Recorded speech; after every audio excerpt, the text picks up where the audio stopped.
We are back on Taking Care of Business on Kern Radio Newstalk 1180. Our in-studio guest is Russ Allred from Sunbelt Business Advisors, author, teacher. Russ, I had a question for you. Talking about effective marketing, because Clay had alluded to the fact that you did an article on effective marketing, and I kind of got the breeze out a little bit. It was pretty good. What would you suggest to small business people, to entrepreneurs, about effective marketing? I would shy away from the tools of marketing and start with the strategy of marketing. The strategy being a market is where business and customers come together to make universally beneficial transactions. So how do I put myself, my business, in front of the most possible customers with the most possible money? When you can answer that question, the tools of marketing become easy. The tool I might mention is advertising on the radio, television, utilizing especially social the radio. media. Definitely the radio. You got to be on the radio. Yeah, Saturday programs are best. So support Clay and Marty right now. Call in, but work on the strategy before you work on the tools, because any carpenter can use any hammer. The tool isn't important; it's the skill of the person using it. So work on the skills before you work on the tools. I guess I'll have to change my career. After I've 40 been in years. After 40. I've been in business personally for 25 years, and we've enjoyed some success, not as much as we'd like to get. And I think I'm going to take advantage of the Small Business Administration. Please. And also, maybe I'll take advantage of Russ Allred, too, and see if I can work with him a little closer. You have my number, 319-3072. And that was 319-3072. I want to make sure you get some Thank you, Clay. See, once you said the service was free, you had Clay's attention. Well, I have to say, and that the reason if you go through the Small Business Development Center, which is 861-7951, and ask for Eric, there the service is free. If you call me, I will charge you. So I'm happy to have you call me, but I just want to be of service to our local economy. Actually, I think if you call the Small Business Development Center, you want to talk to Brandon Martin. Brand new director, yeah. Yes, he is. Brandon, great guy. Yes, he is. And I've just been asked to be a consultant. I know you are, so yes. You have two consultants here. Good. My question is, I wonder if consultants can consult with each other. or That'd be interesting to find out. You confer but not consult. Yeah. But consultants are always learning. Here was a great note that I saw about you, Russ. It said, I help entrepreneurs grow their business. That is what I spend my life doing. And why did you choose Bakersfield? Because with this kind of business, you could be anywhere. Well, you know what? My brother lived here, and 20 years ago, he invited me to come up. I had a background in marketing and management, and he was a CPA, and so we started a business together. So he was already living here and started his business and said, come up and help me with the marketing. So we worked together on the first book, and I love Bakersfield. I ended up here. The reason I'm doing what I'm doing now and trying to help entrepreneurs across the country is because I don't see anything coming out of Washington to help them, so I'm bringing it out of Bakersfield. Amen.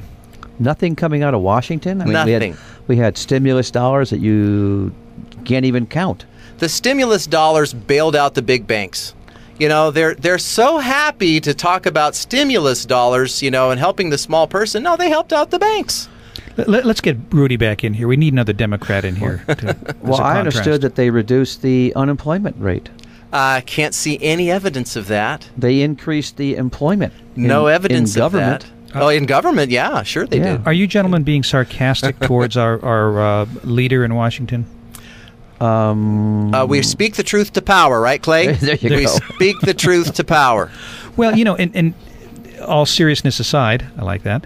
You're looking at, if you take money out of the system, then there's less money for entrepreneurs to work with. I've been in business for 30 plus years, and it's amazing how much more difficult it is today than it was 30 years ago. Oh yes, and there's so many more complications and so many more laws that you have to comply with, and the business owner doesn't run the business anymore. The people do, the personnel, because they tell the business owner when we'll come to work and how long we'll work, and it's all turned around. Now, you were talking about strategy as opposed to things like social media. What's your take on social media versus, say, strategy, for example?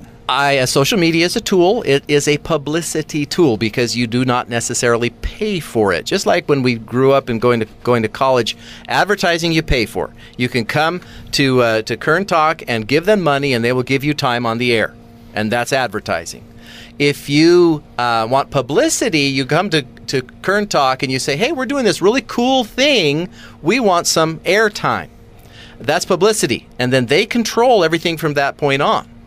Just like Facebook, you have to you don't pay for Facebook, but you have to spend the time and interact and tell people who you are and what you do and post interesting stories, and it costs time. And that's a tool. The potential is huge, but the cost is great because it takes your time. And time is money for the entrepreneur. Time is money. Mm-hmm. Yeah, that's the most important segment there, is that time is money, and most people don't realize that. Yep. Our in-studio guest is author, teacher from Sunbelt Business Advisories, Russ Allred. Well, we've seen just this past week some of the problems you get with Twitter and Facebooks. We have a legislator in the federal government named Wiener.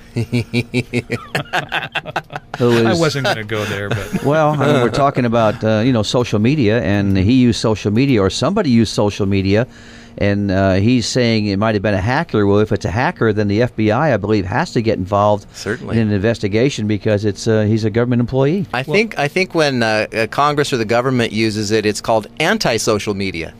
Well, there's a lot of truth there, too. Well, and how did he hack? Well, never mind. Go ahead. How did he hack? How did he get the picture? Yeah, thank you.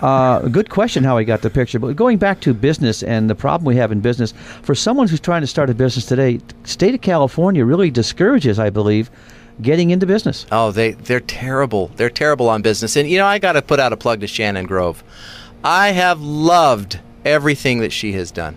She has taken on the big boys, and man, she's doing a good job. At least she's a voice of reason in a state of idiots. She's the Sarah Palin of California government. She's fantastic. She is. Yeah. I support her. In fact, I was just mentioned in an email to some business owners who this guy, he does embroidery for uniforms and whatever. He's doing embroidery, and he has to be registered with the state of California as a garment worker, a garment producing business, and they find him.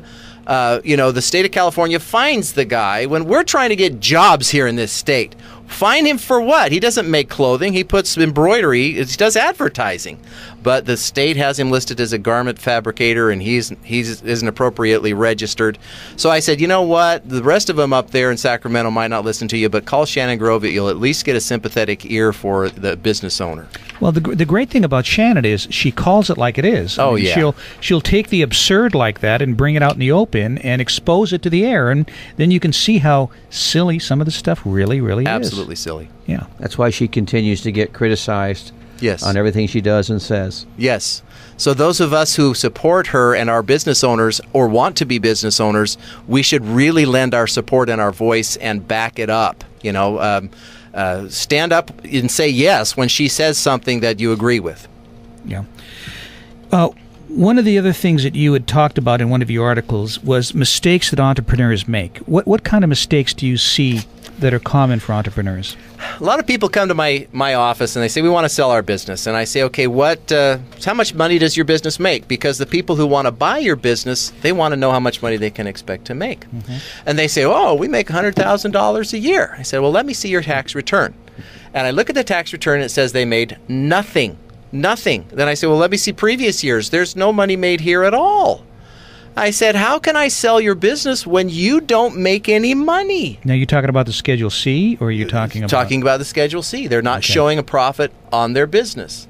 And they say, yeah, they're really proud of themselves that they've saved all this money in taxes. And I say, well, you just lost a lot of money in selling your business because you got to show a profit to make money. You got to show a profit to sell your business. So one of the business mistakes that they make is not paying taxes by not showing a profit in their business. And in the meantime, if they want to get a loan, to grow their business, they take that same financial statement or the same tax return to the bank, and the bank will say, well, you don't make any money. We're not going to invest in you. One of the biggest mistakes business owners make is they don't show profit. Show profit. Yeah, unfortunately. There's an old adage that says, give to Caesar what is Caesar's. Amen. Yep. Amen. Yeah, definitely. Russ, unfortunately, we're running out of time.